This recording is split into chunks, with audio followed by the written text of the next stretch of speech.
Hello everyone. हमने last class में हमारा जो था उसमें सेक्शन 7 तक कंप्लीट कर लिया था, प्लस सेक्शन 18 और 19, और अब हम उससे आगे चलेंगे। और हम वीडियो शायद थोड़ी बड़ी हो सकती है, लेकिन हमें डेप्थ तक पढ़ना है, उसे सिंपल वे में समझना है, तो उसके लिए हमें अच्छे से थोड़ा चलना पड़ेगा। आप उसे स्पीड में बढ़ाकर आराम से देख सकते हैं। ठीक है, अब हम आगे बढ़ते हैं। सेक्शन 8 क्या कह रहा है और 9 क्या कह रहा है। जैसे 3 और 4 में प्रोबेशन पे एडमोनिशन प्रोबेशन पे छोड़ दिया था, रिपोर्ट्स कॉन्फिडेंशियल थी, ये सब हम समझ गए। अब उससे आगे हमारा काम है ये चलने का कि सेक्शन 8 बात कर रहा है कि जब बॉन्ड जो था वो दे दिया था, उसमें है ना एंटर हो गया था ऑफेंडर। अब वो बॉन्ड में अगर वेरिएशन आते हैं, ठीक है, तो कोर्ट की क्या है ना, कोर्ट की जो आवाज़ है वेरिएशन की, तो वो हम देखते हैं कि कोर्ट क्या करता है।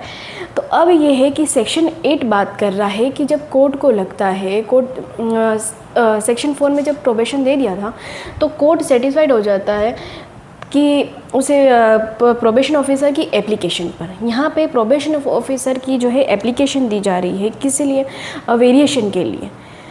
तो जब उसे लग रहा है कोर्ट को कि है ना ऑफेंडर के इंटरेस्ट में है या पब्लिक के लिए एक्सपीडियंट है, उचित है, मतलब सही लग रहा है, तो कोर्ट को अगर सब ठीक लगता है, सही लगता है न्यायालय को, तो वो है ना को प्रोबेशन ऑफिसर की एप्लीकेशन पर बॉन्ड में वेरिएशन करेगी। अब वेरिएशन लगता है कि ज़रूरी है। अब वेरिएशन किस बात कैसे होंगे, तो या तो वो है ना एक्सटेंड कर देगी, यानी कि है ना बॉन्ड को बढ़ा देगी, या तो डिमिनिश कर देगी या ख़त्म कर देगी। लेकिन इसमें एक चीज़ है कि जो एक्सटेंड हो रहा है वो 3 साल से ज़्यादा का नहीं होना चाहिए।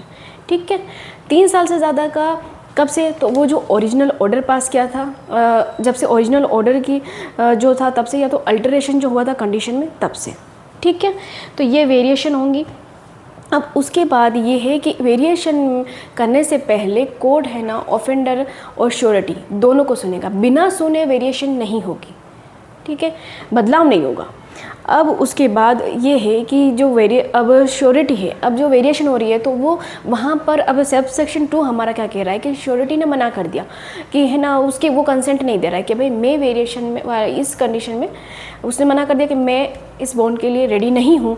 तो यहाँ पर कोर्ट जो है रिक्वायर करेगा ऑफेंडर को कि भाई आप नया बॉन्ड है, फ्रेश बॉन्ड में एंटर हुई है। तो अब वहाँ पर अगर ऑफेंडर जो है फेल हो जाता है या रिफ्यूज़ कर देता है, मना कर देता है, या तो फेल हो जाता है यानी कि असफल हो जाता है नए बॉन्ड में एंटर होने से, तो उसमें उसे गिल्टी माना जाएगा। किसके लिए गिल्टी माना जाएगा? जो उसने ऑफेंस कमिट किया था, जो उसने ऑफेंस कमिट किया था उसके लिए गिल्टी माना जाएगा और उसे उसके लिए सेंटेंस दिया जाएगा। ठीक है, दिया जा सकता है। ठीक है, अब सब सेक्शन 3 बात कर रहा है डिस्चार्ज की। देखिए ये की पॉइंट्स मैंने इसलिए बनाए कि आप आराम से है ना अपने नोट्स में या उसको याद कर सके अच्छे से, तो ये आप की पॉइंट्स बना सकते हैं। अब सब सेक्शन 3 बात कर रहा है डिस्चार्ज की। तो डिस्चार्ज क्या है कि कोर्ट को है ना यहाँ पे भी किसकी, प्रोबेशन ऑफिसर की जो एप्लीकेशन है उस पर कोर्ट सेटिस्फाई हो रहा है कि ऑफेंडर का जो कंडक्ट है वो है ना ऐसा है कि उसे ज़्यादा है ना सुपरविजन ऑर्डर में रखना ज़रूरी नहीं है, अननेसेसरी है ना, कि उसे ज़्यादा जो उसे सुपरविज़न में ऑर्डर में रखा था तो भाई वो ज़रूरी नहीं है। जो प्रोबेशन ऑफिसर ने एप्लीकेशन दी उस पे से, तो वहाँ पर क्या हो जाएगा कि जो बॉन्ड है वो डिस्चार्ज हो जाएगा। ठीक है, यहाँ पर वेरिएशन हो रही है, वेरिएशन 3 साल से ज़्यादा की नहीं होगी, है ना। अगर वो रिफ्यूज़ कर देता है तो गिल्टी हो जाएगा। और हमारा सब सेक्शन 3 बात कर रहा है डिस्चार्ज की। ओके, अब हम आते हैं अब हम आते हैं सेक्शन 9 पे। सेक्शन 9 क्या बात कर रहा है? सेक्शन 9 बात कर रहा है प्रोसीजर। किस चीज़ का प्रोसीजर? अब ऑफेंडर अगर ये सारी जो कंडीशंस थी वो ऑब्जर्व करने में अगर वो फेल हो जाता है, तो यहाँ पर अब न्यायालय का जो प्रोसीजर होगा वो क्या होगा? तो प्रोसीजर सब ये होगा कि सेक्शन 4 में जब ऑर्डर पास किया गया था कोर्ट के द्वारा, तो वहाँ पर वो कोर्ट या तो दूसरा वो कोर्ट जो है ना उसको ऑफेंस के लिए सेंटेंस दे सकता था, जो उसने क्राइम कमिट किया था। तो वहाँ पर प्रोबेशन ऑफिसर की रिपोर्ट पर, प्रोबेशन ऑफिसर की जो रिपोर्ट है उस पर वहाँ पर कोर्ट है ना कंडीशंस जो उसने पास की कंडीशंस थी वो फेल हो जाता है करने, है ना। कोर्ट प्रोबेशन ऑफिसर ने रिपोर्ट दी कि भाई वो है ना फेल हो गया है कंडीशंस है ना ऑब्जर्व करने में, तो वहाँ पर कोर्ट वारंट निकालेगा किसके अगेंस्ट? ऑफेंडर के अगेंस्ट, और समन होगा अगर समन निकालता है तो समन होगा है ना ऑफेंडर और श्योरिटी। ये आप ये याद रखिएगा। देखिए ये मैंने की पॉइंट बना रखा है कि वारंट होगा है ना ऑफेंडर के लिए, ठीक है, और समन होगा ऑफेंडर और श्योरिटी के लिए। अब इन चीज़ों में ये है कि वहाँ पर जब भी समन निकलेगा तो ये है कि भाई आप जब समन होगा तो आप है ना आपको उनको रिक्वायर किया जाएगा कि आपको आना है, अटेंड करना है। आपको कब, जब जो समन में टाइम स्पेसिफाइड किया गया, यानी कि जो टाइम दिया गया, जो वक्त दिया गया, उससे पहले आपको न्यायालय के समक्ष आके आना है आपको। अब ये है कि द कोर्ट आपको है ना, अब सबसेक्शन 2 बात कर रहा है कि कोर्ट है ने जब उसको बुलाया अपीयर होने के लिए, या वो लाया गया या अपीयर हुआ, ठीक है, तो वहाँ पर अब क्या होगा, तो ये वहाँ पर या तो उसे रिमांड है ना रिमांड दिया जाएगा, कब तक, जब तक ये केस पूरा कंक्लूड नहीं हो जाता, या तो फिर उसे बेल दी जाएगी, बेल विद और विदाउट श्योरिटीज़ होगी, या तो रिमांड या तो बेल। रिमांड कब तक, जब तक केस कंक्लूड नहीं होता, और बेल कब तक, जब तक है ना, और बेल क्या, बेल में जब तक है ना, सॉरी बेल है ना श्योरिटीज़ और विदाउट श्योरिटी होगी। तो क्या है बेल का, ये है कि आपको इस डेट पे यहाँ आपको हियरिंग पे जो दी गई है बेल में, उस पर आपको अपीयर होना है, ठीक है। अब यहाँ पर ये कि after the hearing the case, अब सेक्शन 3 हमारा बात कर रहा है कि आप जब केस की हियरिंग है हो गई, उसके बाद कोर्ट है ना ऑफेंडर फेल हो गया ऑब्जर्व करने से कंडीशंस, तो उसमें क्या किया जाएगा, उसमें ये किया जाएगा कि है ना उसे सेंटेंस दिया जाएगा। किसके लिए, ऑफेंस के लिए, जो ओरिजिनल ऑफेंस है उसके लिए सेंटेंस दिया जाएगा। और या तो अगर वो फर्स्ट टाइम में ऐसा लग रहा है कि भाई उसने फर्स्ट टाइमर है, फर्स्ट टाइम वो फेल हुआ है, तो उसे हम पेनल्टी देंगे। पेनल्टी कितनी, 50 रुपीज़, 50 रुपये से ज़्यादा की पेनल्टी नहीं होगी, सिर्फ 50 रुपये तक की होगी। और अब इन दोनों चीज़ों में, और यहाँ पर फिर ये है कि अब सब सेक्शन 4 है ना 4 बात कर रहा है कि है ना अगर उसने ये जो हमारा बी पॉइंट था 50 रुपीज़ वाला पेनल्टी, अब यहाँ पे उसने पेनल्टी भी नहीं दी 50 रुपये की, अब यहाँ पर पेनल्टी नहीं दी तो उसे फिर सेंटेंस हो जाएगा। किस लिए, वही ओरिजिनल ऑफेंस के लिए। देखिए ओरिजिनल ऑफेंस के लिए उसे है ना सेंटेंस मिलेगा कब, या तो है ना ये सबसेक्शन 3 के ए में, और या तो पेनल्टी नहीं भरी तो 4 में, ठीक है। ये हमारा सेक्शन 8 और 9 हो गया। ये चीज़ें आपके लिए की पॉइंट है, ये मैंने ताकि आप समझ सकें, आपके लिए आसानी हो। अब हमारा सेक्शन 10 क्या कह रहा है, सेक्शन 10 बोल रहा है कि श्योरिटी के लिए और बॉन्ड के लिए जो सेक्शंस अप्लाई होंगे वो ये हैं। अब इसमें मैंने एक चीज़ की है कि ये जो सेक्शन थे ये पुरानी वाली सीआरपीसी के, यानी कि ओल्ड सीआरपीसी, जो हमारी सीआरपीसी जो थी 1973 उससे भी पहले वाली, ठीक है, उसके सेक्शंस ये लिखे हुए हैं। तो उसके बाद है ना अब हम न्यूज़ जो हमारी वो सीआरपीसी थी उसमें नहीं देखेंगे, हम डायरेक्ट बीएनएसएस में देखेंगे। तो मैंने आपके लिए, आपके बैरेक्ट में शायद यही सेक्शंस लिखे हुए होंगे, लेकिन आपको अच्छे से समझ में आ सके तो मैंने क्या है कि उनके जो बीएनएसएस में सेक्शंस हैं वो मैंने यहाँ पर आपको लिख के दे दिए हैं। अब ये यहाँ पर ही आएगा, तो आप जब भी पढ़ें या कुछ भी करें तो स्क्रीनशॉट ले लीजिएगा और अपने या तो नोट्स में ऐसे कर लीजिएगा, ठीक है। तो ये पुराने हैं और ये नए वाले हैं, ये बीएनएसएस के सेक्शन से बैक में शायद ये लिखे हुए होंगे, तो आप देख लीजिएगा एक बार, और ये उसको उसने अपने है ना नोट्स में कर लीजिएगा आप। अब हम बात करते हैं सेक्शन 11 की। सेक्शन 11 क्या कह रहा है कि कोर्ट के पास कौन सा कोर्ट कॉम्पिटेंट है और अपील और रिवीजन की पावर किसके पास है, तो ये इसकी बात कर रहा है, ठीक है। तो अब ये है कि सेक्शन 3-4 में कौन ऑर्डर कर सकता है और कौन कॉम्पिटेंट है। तो कोई भी कोर्ट, ऐसा कोर्ट जो कॉम्पिटेंट है उस केस को ट्राई करने के लिए और सेंटेंस देने के लिए। याद रखना, ट्राई भी होना चाहिए, यानी वो ट्रायल भी कर सकता है और सेंटेंस भी दे सकता है, ठीक है। और उसके बाद हाई कोर्ट और दूसरा कोर्ट, कोई ऐसा एनी अदर कोर्ट, यानी कि हाई कोर्ट और एनी अदर कोर्ट, ऐसे कोर्ट जिनके सामने केस आया है किसके लिए, अपील और रिवीजन को लेके, वो कॉम्पिटेंट है इनको ट्राई करने के लिए, ठीक है। सब हमारा ये सेक्शन 11 का सबसेक्शन 1 ये बात कर रहा है। अब हम बात करते हैं सबसेक्शन 2 की, वो है अपील से रिलेटेड। अब अपील ये है कि जो सेक्शन 3 और 4 में अगर है ना ऑर्डर पास हुआ है तो उसकी अपील कहाँ लाई करेगी, अपील वहाँ लाई करेगी जहाँ अपील ऑर्डिनरी लाई करती है, ठीक है। तो इसमें हम कौन सा सेक्शन पढ़ेंगे, ये सेक्शन 4 हमारा आएगा है ना अपील है ना 415 BNSS का, पहले ये 374 था CRPC का, जो अब 415 BNSS है, ये आप पढ़ लीजिएगा। ये अपील फ्रॉम कन्विक्शन से रिलेटेड है। तो अपील वहाँ लाई करेगी जहाँ ऑर्डिनरीली लाई करती है। ये बात कर रहा है सबसेक्शन 2। अब सबसेक्शन 3 बात कर रहा है रिवीजन की। अब रिवीजन में क्या है कि कोई ऐसा है जिसकी एज 20 ईयर्स से है ना कम है, और है ना मान लीजिए अपील लाई नहीं करती, जैसे कोई पेटी ऑफेंस होता है तो अपील लाई नहीं करती है, और है ना उसके आगे उसे कन्विक्ट भी कर दिया गया है, मतलब उसे सेक्शन 3 और 4 का बेनिफिट भी नहीं मिला और उसे कन्विक्ट भी कर दिया, तो ऐसे इस चीज़ में यहाँ पर है ना रिवीजन होता है। तो रिवीजन कौन करे? अपील रिवीजन कहाँ होता है? तो रिवीजन है ना वो कोर्ट करेगी। कैसे? तो कोर्ट ऐसे करेगी कि या तो ऑन मोशन स्यो मोटो यानी कि खुद से ही, या तो एप्लीकेशन होगी। किसकी एप्लीकेशन होगी? है ना कन्विक्टेड पर्सन एप्लीकेशन कर रहा है ना, अप्लाई कर रहा है ना, एप्लीकेशन दे रहा है, या तो प्रोबेशन ऑफिसर दे रहा है। ठीक है, तो वहाँ पर एग्जामाइन है ना कॉल वो बुलाएगा, एग्जामाइन करेगा रिकॉर्ड को, और है ना जो है ना कोर्ट को जैसा ठीक लगता है वैसा ऑर्डर पास करेगा। ठीक है, ये हमारा सब सेक्शन 3 बात कर रहा है। अब सब सेक्शन 4 बात कर रहा है कि जहाँ सब सेक्शन 3 और 4 में ऑर्डर दे दिया गया है, तो उससे रिलेटेड वहाँ पर है कि अपीलेट कोर्ट और रिव्यू है ना हाई कोर्ट, दोनों है ना, इन दोनों में से कोई भी है ना उस रिवीजन को सेट असाइड कर सकता है, यानी कि उस ऑर्डर को है ना सेट असाइड कर देगा, या तो है ना ऐसा से और ऐसे है ना उस ऑर्डर को सेट असाइड कर देगा और सेंटेंस पास कर देगा। ठीक है, यानी कि सेक्शन 3 या 4 में ऑर्डर जो भी पास हुआ है तो अपीलेट कोर्ट या हाई कोर्ट उसको सेट असाइड करके उस रिवीजन को है ना सेंटेंस पास कर देगा एज पर द अकॉर्डिंग लो, जैसा उस लो के अकॉर्डिंग उसे ठीक लग रहा है वैसे। ठीक है, लेकिन ये बात कर रहा है कि है ना कोई नो ग्रेटर पनिशमेंट, यानी कि कोई है ना अपीलेट कोर्ट और हाई कोर्ट जब है ना ऑर्डर या है ना ऑर्डर दे रहा है ना पनिशमेंट का, तो वो पनिशमेंट ग्रेटर नहीं होनी चाहिए। किससे नहीं होनी चाहिए? जो वो है ना कोर्ट कॉम्पिटेंट था उस केस को ट्राई करने के लिए। ठीक है, तो जो है ना मतलब जो ट्राई करने के लिए मतलब यानी कि जो कोर्ट है ना जिसने उस ऑफेंडर को गिल्टी किया था, मतलब गिल्टी फाउंड किया था, तो जब है ना गिल्टी हेल्ड किया गया तो उससे है ना उससे ज़्यादा पनिशमेंट वो नहीं दे सकता, नो ग्रेटर पनिशमेंट। ठीक है, अब बात करें सेक्शन 12 डिस्क्वालिफिकेशन की।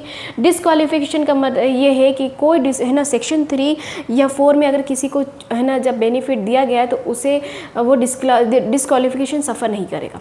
ठीक है, नो डिस्क्वालिफिकेशन। लेकिन मान लीजिए उसे डिस्क्वालीफाइड मान लीजिए उसे सेक्शन 4 का बेनिफिट दे दिया था, लेकिन है ना उसे रिलीज़ कर दिया था, लेकिन बाद में उसे ओरिजिनल सब्सिक्वेंटली यानी कि बाद में उसे ओरिजिनल ऑफेंस के लिए है ना हेल्ड कर दिया गया, मतलब ऑफेंस दे दिया गया, सेंटेंस हुआ, तो वो है ना इस नो डिस्क्वालिफिकेशन में नहीं आएगा, यानी कि उसे डिस्क्वालिफिकेशन में माना जाएगा कि वो डिस्क्वालीफाइड है। ओके, तो ये हमारा हो गया सेक्शन 11 और 12। अब बात करते हैं प्रोबेशन ऑफिसर कौन है और उसकी ड्यूटीज़ क्या है। तो ये बात करता है हमारा, जैसे कि मैंने है ना हमारा सेक्शन 2 की डेफिनेशन में था कि प्रोबेशन ऑफिसर कौन होता है, तो मैंने आपको कहा था कि हम सेक्शन 13 में समझेंगे, तो वो आ गया हमारा सेक्शन 13 में प्रोबेशन ऑफिसर और उसकी ड्यूटीज़ क्या हैं। ठीक है, तो अब सबसे पहले समझते हैं कि प्रोबेशन ऑफिसर होता कौन है। तो प्रोबेशन ऑफिसर वो होता है या एक ऐसा पर्सन जिसे अपॉइंट किया गया है या रिकॉग्नाइज किया गया है स्टेट गवर्नमेंट के थ्रू, यानी कि या तो उसे नियुक्त किया गया या तो उसे मान्यता दी गई। ठीक है, और या है ना सोसाइटी बाय स्टेट गवर्नमेंट, यानी कि एक कोई ऐसी सोसाइटी जिसे रिकॉग्नाइज किया, यानी कि एक सोसाइटी जिसे मान्यता दी गई है स्टेट गवर्नमेंट के थ्रू कि वो प्रोबेशन ऑफिसर को ऐसे पर्पज़ के लिए प्रोबेशन ऑफिसर कर सके, है ना बना सके।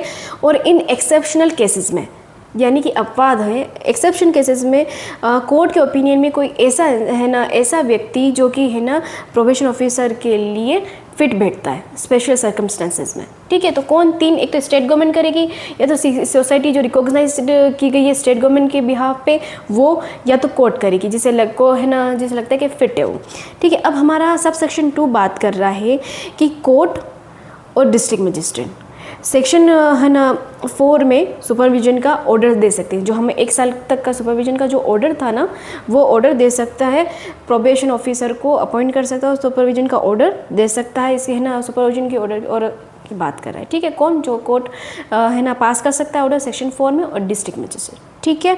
अब बात है कि है ना प्रोबेशन ऑफिसर किसके कंट्रोल में होगा, तो सब सेक्शन 3 बोल रहा है कि प्रोबेशन ऑफिसर डिस्ट्रिक्ट मजिस्ट्रेट के यानी कि डीएम के कंट्रोल में होगा, ठीक है। ये सिंपल से है, ये आपकी पॉइंट्स अगर है तो देख लीजिएगा। अब हम बात करते हैं ड्यूटीज़ की।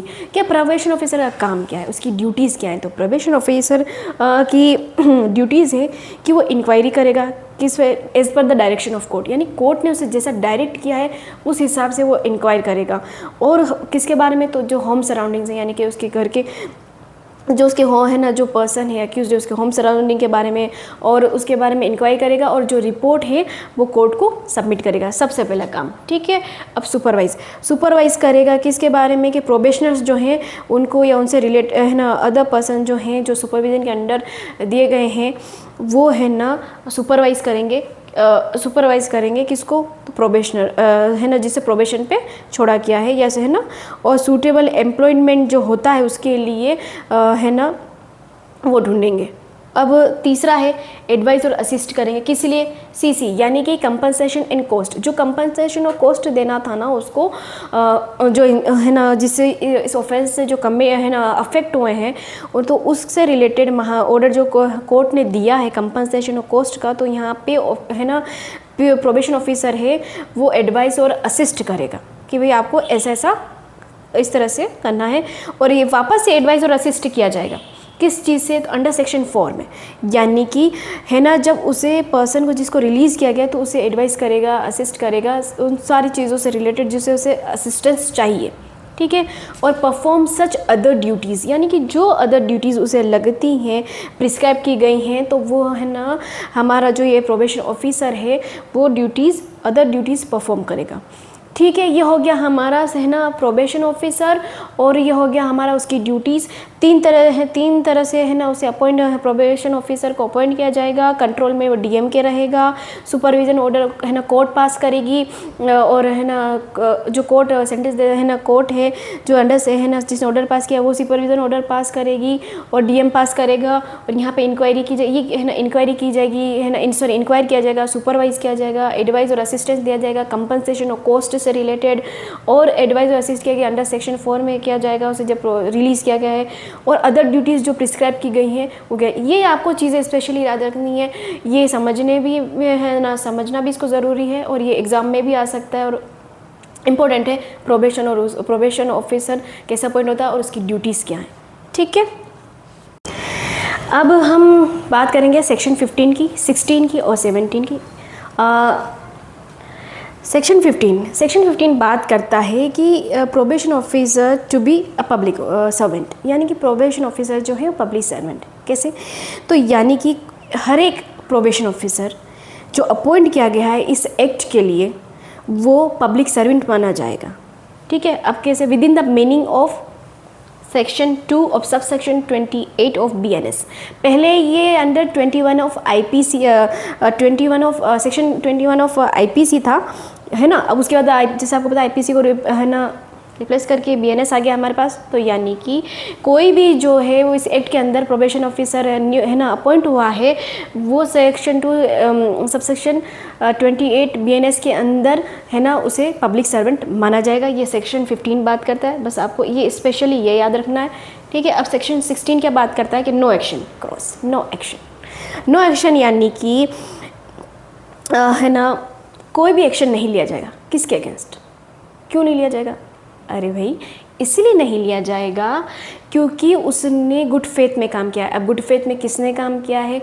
तो जब है ना स्टेट गवर्नमेंट, प्रोबेशन ऑफिसर या कोई अदर ऑफिसर जिसने इस एक्ट के अंदर गुड फेथ में काम किया है तो उस पर कोई भी एक्शन नहीं लिया जाएगा। ये एक प्रोटेक्शन की बात कर रहा है, जैसे कि है ना टाइटल भी है कि no protection of action taken in a good faith, ठीक है। तो गुड फेथ में और उसने जो भी किया है तो ये स्टेट गवर्नमेंट, प्रोबेशन ऑफिसर और अदर ऑफिसर्स पर कोई भी एक्शन नहीं लिया जाएगा। ये हमारा सेक्शन 16 बात करता है। अब लास्ट हमारा सेक्शन है 17, ठीक है, पावर टू मेक रूल्स। अब पावर टू मेक रूल्स क्या है? तो सेक्शन 17 कह रहा है कि state government plus approval of the central government, यानी कि स्टेट गवर्नमेंट सेंट्रल गवर्नमेंट के अप्रूवल लेने के बाद है ना रूल्स बनाएगा, ठीक है, रूल्स बनाएगा और ऑफिशियल गेजेट पे वो होंगे, नोटिफाइड होंगे, ठीक है। अब और इसके बाद ये है कि यहाँ पर कैसे रूल्स बनाएगा, तो यानी कि प्रोबेशन ऑफिसर के जो अपॉइंटमेंट से रिलेटेड टर्म्स हैं, कंडीशंस हैं, उससे रिलेटेड रूल्स बनाएगा।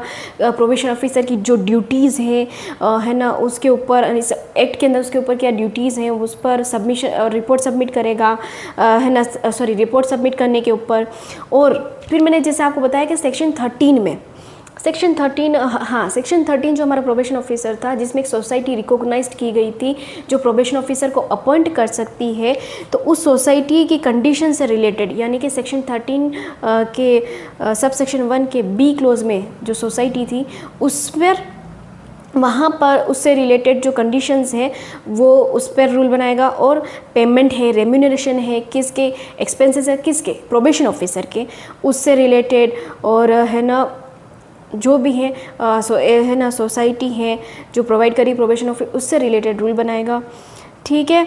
और अदर मैटर्स हैं जो भी हैं प्रिस्क्राइब्ड है उनके ऊपर, ठीक है।